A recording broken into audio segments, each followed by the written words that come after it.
Desde niño siempre me ha gustado el terror. Cuando tenía apenas 6 años, mi niñera me ponía películas de ese género, hasta que a mis 13 años comencé a verlas en casa con mis primos. Además, me encantaba leer acerca del tema. Tenía pesadillas de manera recurrente. Las que más recuerdo fue cuando a los 8 años soñé con cómo un horrible hombre me arrancaba los dientes con unas pinzas. Y a los 15 soñé con una bruja enorme sin una pierna que quería cocinarme en su enorme caldatepe. Historias de terror con brujas, pelonas, ero. Hasta los 18 mis pesadillas cesaron. Recuerdo que dejé de estar en contacto con el mundo del terror, hasta que un día mi mejor amigo Iván me invitó a un nuevo proyecto. Quería grabar videos de miedo para YouTube, y me dijo que le gustaría que ambos fuéramos a lugares embrujados y narráramos la historia. La verdad me pareció una gran idea, pues era la oportunidad perfecta de adentrarme de nuevo en el mundo del terror. Así que acepté. Ahorramos para una cámara durante 3 meses, y cuando por fin la conseguimos, planeamos cuál sería nuestro primer destino.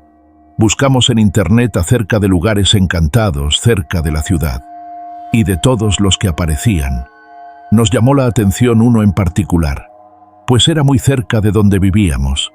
Además se veía bastante aterrador. Era un convento abandonado, que por lo que decían, llevaba más de 100 años deshabitado gracias a los aterradores sucesos que habían sucedido ahí.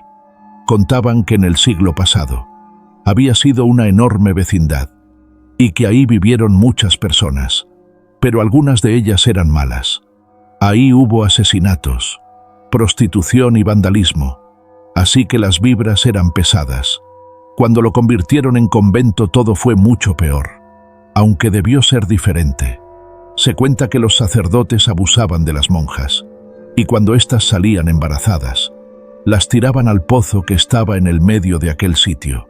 Además, que ahí se llevaron a cabo varios exorcismos.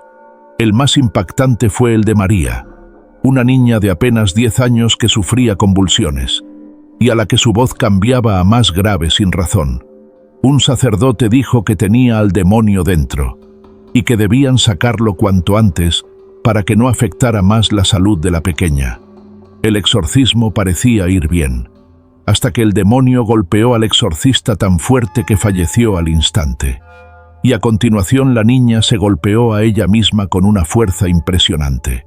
Y aunque los demás sacerdotes y el padre de la niña trataron de impedirlo, los golpes también la mataron. Por último, los vecinos del lugar dicen que muchas sectas satánicas iban a ese lugar a hacer sus rituales. Por todo esto, pensábamos que el lugar debía guardar mucha mala energía, y por ende, seguro que podríamos grabar algo interesante. Después de muchos años de investigar y leer cosas de terror, había aprendido a cómo llamar espíritus y cómo ahuyentarlos con fuego y sal. Jamás lo había intentado, pero creía que era hora de poner todos esos conocimientos a prueba en los videos. Recuerdo que decidimos ir al lugar un jueves para pedir permiso y explorar antes de la grabación. El velador, llamado Rubén, se emocionó mucho y nos pidió salir en el inicio del video, a lo que accedimos. Entramos al lugar y con el primer paso que dimos, pudimos notar que el aire era muy pesado y aterrador, a pesar de que era de día. El sitio era enorme, la construcción era muy vieja, se escuchaba mucho eco y los pasillos eran larguísimos. En medio del lugar estaba el patio y tenía un pozo en el centro. El convento era de 4 pisos, pero don Rubén nos dijo que no podíamos ir al último. Estaba totalmente prohibido, y cuando le preguntamos por qué, no nos quiso decir. Nos contó casi todo lo que ya habíamos leído del lugar, pero añadió sus propias historias. Un día estaba barriendo por la noche los pasillos, y cuando llegó al que daba hacia el patio, se aterró al ver a lo que parecían sacerdotes en fila tirándose en el pozo. Esa noche salió corriendo de ahí, tomó su bicicleta y se fue. No le dijo a nadie qué había pasado. Pasó la noche en casa temblando de miedo al recordar aquella escena. También nos platicó que una vez encontró a un grupo de mujeres en círculo alrededor de una mesa, donde estaba una cabra ya muerta. Las mujeres decían palabras muy raras y se untaban en la cara la sangre del animal. Esa noche también fue a casa, pues no quería hacerse el valiente, ya que esas cosas eran del demonio. También nos dijo que por las noches siempre se escuchan risas, gritos o rasguños dentro del lugar, pero que prefería ignorarlos y que después de tantos años se acostumbró. Nos parecía un lugar fascinante y sentíamos la maldad que habitaba ahí. Era perfecto para iniciar. Agradecimos al amable velador y nos fuimos al parque a ensayar lo que diríamos y por dónde empezaríamos. Después de tener todo listo, partimos a nuestras casas a descansar, pues seguro la siguiente noche sería cansada. Lo raro de aquello fue que cuando estaba a punto de dormir, escuché algo raro afuera de mi cuarto. Sabía que no era mamá ni mi hermano, pues no reconocía aquellas pisadas. Además supe que no eran ellos cuando escuché como alguien rasguñaba la pared. No le di mucha importancia. Pensé que debía ser solo mi mente, pero supe que no. Cuando sentí como alguien o algo tocaba mi mano destapada. Eran unos dedos helados, y pude sentir también las uñas rasgando mi piel. En ese momento me quedé en shock. Me quedé inmóvil, cerrando los ojos fuerte y rezando, esperando que ese ser se fuera por sí solo. Después de unos segundos que pude sentir como horas, el ambiente volvía a estar como antes, y respiré profundamente agradeciendo que eso se hubiera ido. Me quedé dormido y después de muchos años volví a tener pesadillas.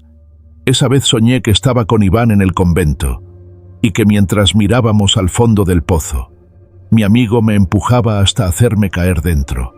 Sentía cómo caía y al ver hacia abajo notaba que estaba todo lleno de cadáveres. Desperté sobresaltado y me sentí mejor al saber que solo había sido una pesadilla. Pero todo cambió cuando abrí los ojos, porque vi a alguien al lado de la puerta. No podía creerlo. Limpié mis ojos con mis puños y seguía ahí. Esta vez pude ver su rostro claramente. Era un hombre alto, de piel clara. Su sonrisa, al ver que había notado su presencia, se hizo más grande. Casi salía de su cara. Mi miedo aumentó cuando vi que sus pasos iban hacia mí. Ahí no aguanté más y grité. Mi madre vino corriendo. Me encontró bajo las sábanas llorando y gritando desesperadamente. Mi madre me dijo que probablemente había agarrado un mal aire por la vibra del lugar. Por la tarde llegó Iván en su camioneta. Llevaba lámparas, la cámara, alcohol, la sal y unos sándwiches por si nos daba hambre. Subí y nos fuimos hacia el ex convento. En el camino le platiqué a mi amigo sobre lo que había soñado y lo que había pasado. Y sorprendentemente me dijo que él también había tenido pesadillas muy extrañas, y que toda la noche escuchó que alguien arrastraba algo fuera de su cuarto, y que no salió por miedo. Cuando llegamos, don Rubén nos recibió con gusto, y nos guió hacia la entrada. Como habíamos quedado, él salió al principio de la filmación, contando sus experiencias ahí. Después, seguimos nosotros dando el recorrido. Primero pasamos por uno de los enormes pasillos, donde escuchamos el maullido de un gato. Pero eso no era un maullo normal. Empezamos a tener mucho miedo, aunque todo eso haría que la primera grabación fuera un éxito. Continuamos por los demás pasillos mostrando las habitaciones. Y cuando llegamos al patio, el sol se escondió por completo revelando la tenebrosa oscuridad. Contamos lo que se decía que había pasado ahí, y ese fue el lugar perfecto para hacer las cruces con alcohol y sal. Prendimos el fuego, y las llamas primero se veían de un color rojo intenso, pero poco a poco se volvían completamente verdes. Por un momento, una de ellas parecía ser una garra. Al apagarse, pasó algo muy extraño. Escuchamos algo en el último piso, y al voltear a ver a la ventana, vimos a alguien que se asomaba. Eso no era normal. Lo grabamos, y aunque moríamos del miedo teníamos que mostrarnos seguros. Después de un rato decidimos comer y despojarnos un poco, porque parecía que habíamos corrido un maratón. Estábamos demasiado cansados. como si algo nos hubiera robado toda la energía. Al terminar nuestros sándwiches, seguimos con lo que nos faltaba del lugar. Todo iba bien. Y de hecho, al llegar al último piso y finalizar el video, ya no teníamos tanto miedo. Nos sentamos un momento al platicar sobre lo genial que quedaría, pero después de unos minutos, algo interrumpió nuestra conversación. Se escuchaba en una de las habitaciones.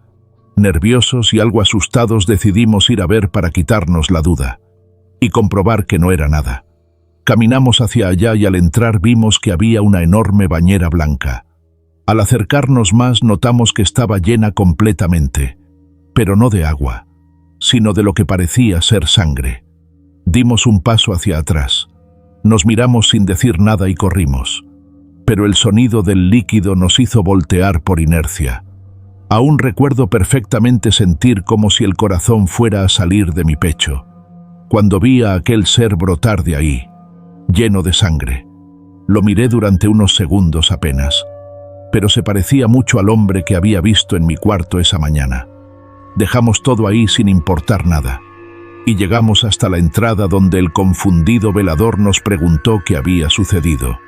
Le dijimos lo que habíamos visto, y mi amigo y yo fuimos a la camioneta, y salimos lo más rápido que pudimos de ahí, dejando a don Rubén preocupado.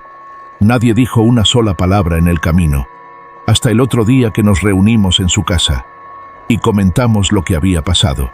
Nos armamos de valor y decidimos ir a recuperar nuestras cosas del lugar, pero ya no pudimos recuperarlas, porque ya no estaban. Ahí quedó nuestro proyecto, en una experiencia aterradora que hasta el día de hoy sigue dando vueltas en mi cabeza.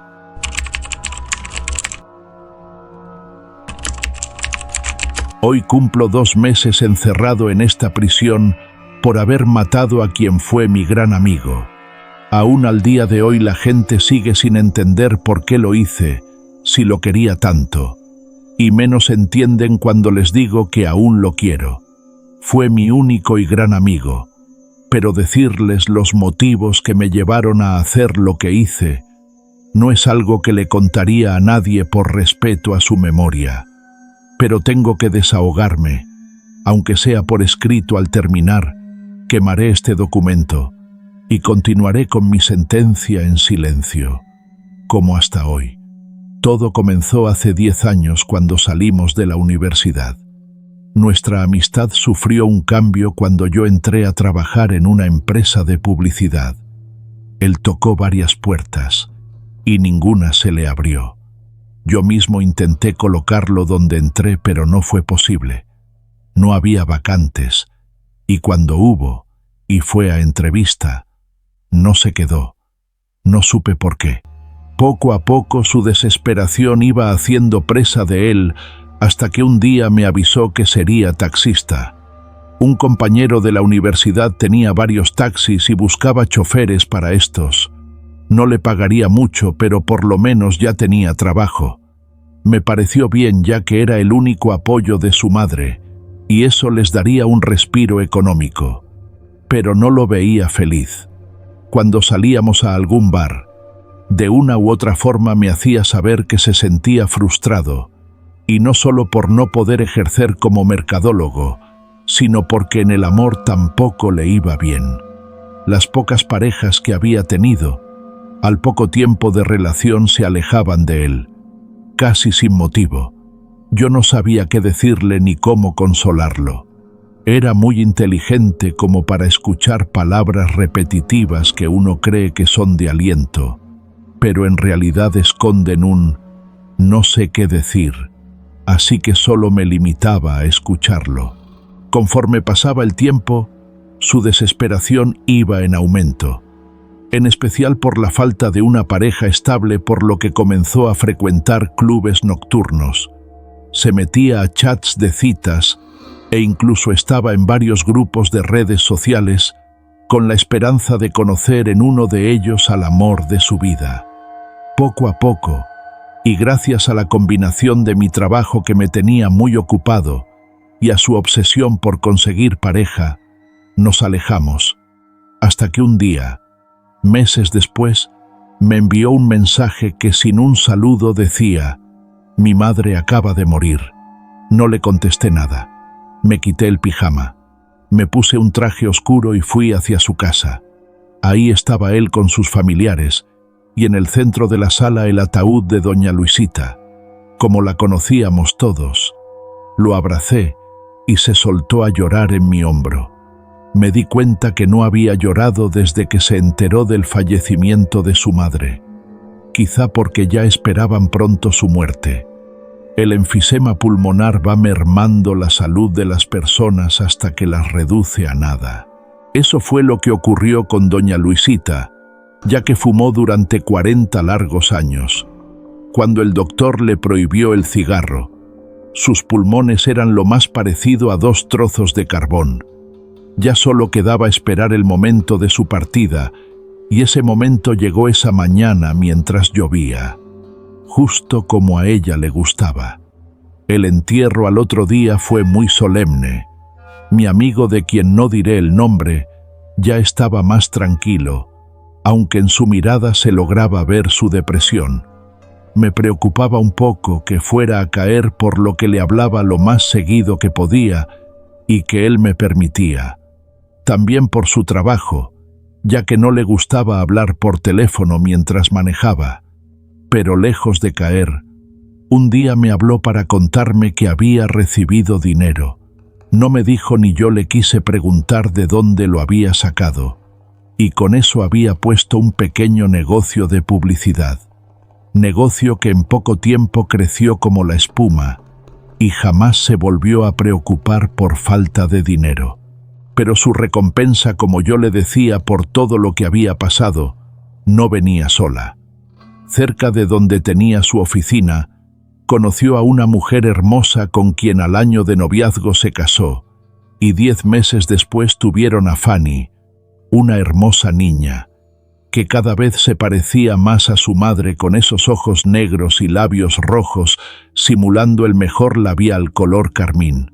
Definitivamente, ella y su madre eran la adoración de mi amigo. Vivía por y para ellas, y era muy evidente que era bien correspondido. Mi amigo era feliz, y yo lo era con él también, aunque algo había cambiado en él, pero no lograba identificar bien qué era. Además que su mirada a veces era un tanto dispersa. Algo había en él que no sabía qué era, pero no me gustaba nada, aunque por prudencia nunca se lo dije. El tiempo pasó, y su situación económica cada vez era mejor. Cuando salíamos no dejaba que yo pagara nada. Había cambiado de auto no sé cuántas veces. El cambio era siempre por otro del año, y el siguiente más costoso que el anterior, pero a él ya no lo veía feliz. Lo sentía un tanto amargado, irascible y a veces iracundo. Parecía que todo y todos lo ponían de malas con mucha facilidad, aunque casi enseguida volvía a estar bien, como si nada hubiera ocurrido. 6 años después de que cambió su suerte, ahora que lo pienso y hago cuentas, fueron 6 años, 6 meses y 6 días, tomando en cuenta el día que me contó que recibió el dinero. Me habló por teléfono. Estaba muy alterado. Nos vimos en un bar, y ahí me contó la historia más extraña que había yo escuchado, y que de no ser él quien la contaba, yo no la hubiese creído. Cuando llegó al bar, por unos segundos lo desconocí. Parecía mucho más viejo de lo que en realidad era. Tuve que entrecerrar los ojos para reconocerlo. Sus manos temblaban y la boca se le veía bastante seca. Por más que se pasaba la lengua por los labios, no había forma que se le humectaran. Pidió una copa de ron, el cual se acabó de un trago, como agua. Después pidió 2 más, que tomó de la misma manera que el primero. Todo esto antes de hablar, como si quisiera agarrar valor. Hice algo muy malo. Noté lo que esta frase se le dificultó. No dije nada. Lo dejé hablar a su ritmo, con las pausas que sus nervios le obligaban. Hace 6 años, cuando mi madre murió, yo estuve a punto de quitarme la vida. No tenía por qué vivir ya. No le dije. Pero en ese tiempo ese era mi temor. En ese tiempo me di a la tarea de buscar métodos eficaces pero indoloros. Encontré desde pastillas, cianuro, distintos tipos de nudos para colgarme de alguna viga. Poco a poco la investigación me fue llevando a otras páginas. Leí algunos casos de gente que no salió bien librado de sus intentos de suicidio y que quedaron inválidos o con daños irreversibles. Eso, para serte honesto, me quitó las ganas de intentarlo. Pero mi realidad ahí seguía y yo ya no la quería. Mi búsqueda cambió de rumbo. Ahora buscaba cómo cambiar mi vida y mi suerte. Como fuera, a cualquier precio. Ya no me importaba. Y la encontré.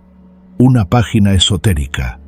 El fondo era negro y a las orillas tenía algunos símbolos de los cuales no sé el nombre, pero estoy seguro que se usan en la magia negra. Al centro se veía una cara cuya imagen no la puedo describir, y no porque no la recuerde, sino porque me ha perseguido en mis sueños durante todos estos años. Sobre la imagen se leía un texto que justo decía lo que yo quería leer: dinero, amor, éxito, lo que quieras, solo aquí. Da clic en el siguiente botón y no volverás a padecer ninguna carencia. Y lo hiciste. Lo mío no era ninguna pregunta, sino la confirmación de lo que suponía. Sí, lo hice, y en realidad no fue tan tétrico como yo pensé. Se abrió un documento el cual leí con mucho detenimiento. Era un acuerdo donde las primeras 5 páginas se referían a las ventajas de participar en él. Venía justo lo que yo quería: una mujer con quien formar una familia, desarrollarme en mi carrera, ser empresario y muchas cosas más que ya no recuerdo, ya que esto era lo único que me interesaba obtener. Continué leyendo.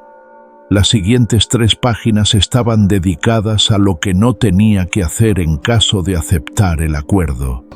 ¿Cómo qué cosas? A estas alturas sentía más curiosidad que temor. No podía entrar a una iglesia, y menos darle ningún sacramento a los hijos que llegara a tener. Tampoco debía dar caridad a nadie. Por mucho dinero que yo tuviese, o por muy necesitada que viese a la persona, no podía dar alojamiento en mi casa a nadie, bajo ninguna circunstancia. No debía hacer ningún regalo en fechas religiosas, como en Navidad e incluso en Año Nuevo. Debía gastar siempre lo más que se pudiera en cosas materiales. Noté que cambiabas de auto muy seguido. ¿Qué hacías con los que ya no ocupabas si no podías obsequiarlos? Los chocaba para que se perdieran. Entonces, a cambio de todo eso, fue como obtuviste todo lo que tienes ahora. Ojalá así hubiera sido, pero no. Esas solo eran las cláusulas que debía cumplir para seguir obteniendo los beneficios. Lo que me pidió a cambio fue algo terrible. No pude articular la pregunta. Supongo que a esas alturas ya no la quería saber, pero era algo que no se iba a guardar. No después de haber llegado hasta este punto. Tuve que hacer un ritual con mi sangre y la de un gato negro. Es algo que no quisiera volver a vivir. La habitación. El sótano de mi casa era muy oscura. Jamás la había visto así. Iluminada tan solo por velas negras y en medio un pentagrama. Mientras decía las palabras que con mucho trabajo lograba leer de una hoja blanca, comencé a escuchar ruidos, como murmullos. A veces los escuchaba como saliendo del piso, y en ocasiones los oía muy cerca de mí, como si estuvieran en mi nuca. Por momentos me pareció escuchar como una respiración. Estaba aterrado, pero ya no podía parar. Me llegaban los recuerdos de mi pobreza, y eran como un motor que me hacían no claudicar. Los murmullos se fueron transformando en algo parecido a rezos. Fue muy difícil sacarle la sangre al gato. Como si supiera lo que estaba ocurriendo, se movía desesperadamente. 2 veces me mordió y me enterró sus filosas garras para escapar. No sé si de mis manos o de ese ambiente. Por fin lo logré. Su sangre y la mía se fundieron en una sola. En ese momento sentí como varias manos me recorrían el cuerpo. El olor era nauseabundo. Quería vomitar, pero no pude.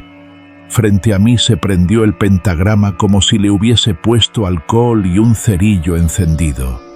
Estoy seguro que dentro de la flama vi el mismo rostro que estaba en la pantalla días antes, solo que este rostro sonreía, con una sonrisa tétrica, espantosa. Yo solo quería que todo eso terminara.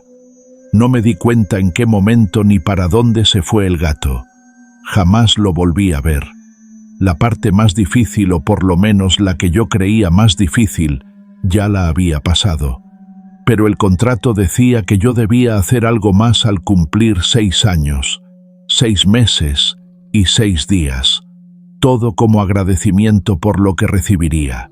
El papel no decía qué era esto que debía hacer, ni yo quería saberlo. Al poco tiempo conocí a mi esposa y nos enamoramos. Fue amor a primera vista. Después vino Fanny, quien es, como sabes, la luz de mi vida. Mi vida transcurrió bien, cada vez con más propiedades, más dinero. Mi empresa cada vez crece más. Las mujeres me buscan, se me insinúan, pero no me interesa. Amo a mi esposa y no pienso engañarla con alguien a quien tal vez solo le interesa mi dinero. ¿Cómo le has hecho con las prohibiciones con tu mujer? No fue difícil. Le hablé de una religión poco conocida que me prohibía todo lo que ya te conté. No entiendo cuál es el problema entonces. Todo parece salirte bien. Todo iba bien hasta hace unas semanas. Mi esposa y mi hija se fueron a casa de mis suegros. Yo no fui con ellas por la carga de trabajo que tenía. Así que esa tarde, al salir del trabajo, llegué a casa. Puse la televisión y me quedé dormido. Me despertaron unas voces en la sala de la casa. Vi la hora. Era medianoche y ni mi mujer ni mi hija habían llegado. Por un momento llegué a pensar que eran ladrones y salí con precaución de mi habitación, con un bate de béisbol en la mano. Pero todo estaba oscuro. No había nadie. Por un momento las voces cesaron, pero de repente estas volvieron más fuertes, haciéndome brincar. Sentí que el corazón se me salía del pecho cuando me di cuenta que estas venían del sótano, aquel que yo había cerrado con 5 candados para evitar que mi familia se acercara a ese lugar. Los 5 candados cerrados estaban frente a mí, en el piso y la puerta completamente abierta. Entendí que eso, lo que fuera con lo que estaba tratando desde hacía 6 años, quería que bajara. Así lo hice. Parecía que no hubiera pasado el tiempo. Todo seguía igual, incluso el olor nauseabundo. Lo único que faltaba en la escena era el gato. No supe qué hacer. No sabía qué hacía en ese lugar. Pensando que había entendido mal, caminé hacia las escaleras para salir, pero un portazo me detuvo con brusquedad. Volví a sentir el miedo de hacía 6 años, en especial cuando el pentagrama comenzó a arder de nuevo y la cara volvió a emerger de las llamas. Pero esta vez no estaba sonriente. Tenía una seriedad o molestia. No lo sabría decir. Esta vez comenzó a hablar con una voz espantosamente tétrica. No parecía de este mundo ni a nada que yo hubiera escuchado antes. Las manos que antes me habían acariciado, esta vez se habían vuelto tentáculos. Me inmovilizaron para que no fuera a intentar salir. Aunque hubiera querido, la puerta cerrada y mi miedo eran suficiente para no permitirme moverme. La voz habló. Dictó el acuerdo que teníamos pendiente. Ese maldito acuerdo. Su voz se quebró, pero no lloró. Sus ansias por desahogarse eran más grandes. Matar. Tenía que matar a alguien al cumplir exactamente 6 años, 6 meses, 6 días. No importaba a quién ni cómo. Solo le tenía que entregar a alguien. Pero eso es muy cerca del día de hoy. ¿No es así? Dije con temor a lo que diría. Es hoy. Hoy se cumple la fecha. Como te dije, no importa a quién mate, pero tiene o tenía que ser hasta hoy. Tú me conoces. Yo jamás he matado a nadie ni es algo que yo pueda hacer. Esto fue lo que me pasó por la mente, y como si lo hubiera escuchado, me advirtió que esto solo era el principio, ya que cada cierto tiempo tenía que repetir esa barbarie, y me advirtió dos cosas que de no hacerlo. Él se cobraría con mis seres queridos, y que no pensara en suicidarme como hacía tiempo, ya que no me permitiría que yo me hiciera daño. ¿Y qué piensas hacer entonces? ¿Qué hice? Querrás decir, ¿lo hiciste? Hoy temprano me levanté pensando en que hoy era el día. No fui a trabajar, pero tampoco me quise quedar en casa. Salí en la camioneta a dar vueltas, manejando sin rumbo. Así, durante horas hasta que pasando por una calle bastante solitaria, o por lo menos así creí verla. Pero mi mente tampoco estaba bien. Atravesando una pequeña avenida escuché un ruido en el radio. Eran esos murmullos. Los vidrios se empañaron y en el retrovisor vi una cara. Era él, otra vez. No supe por qué lo hice, pero manejé hacia atrás, en reversa, y sentí el golpe. La camioneta golpeó con algo. No pude poner freno y sentí cómo pasaba por encima de él. Era un cuerpo. Lo sé.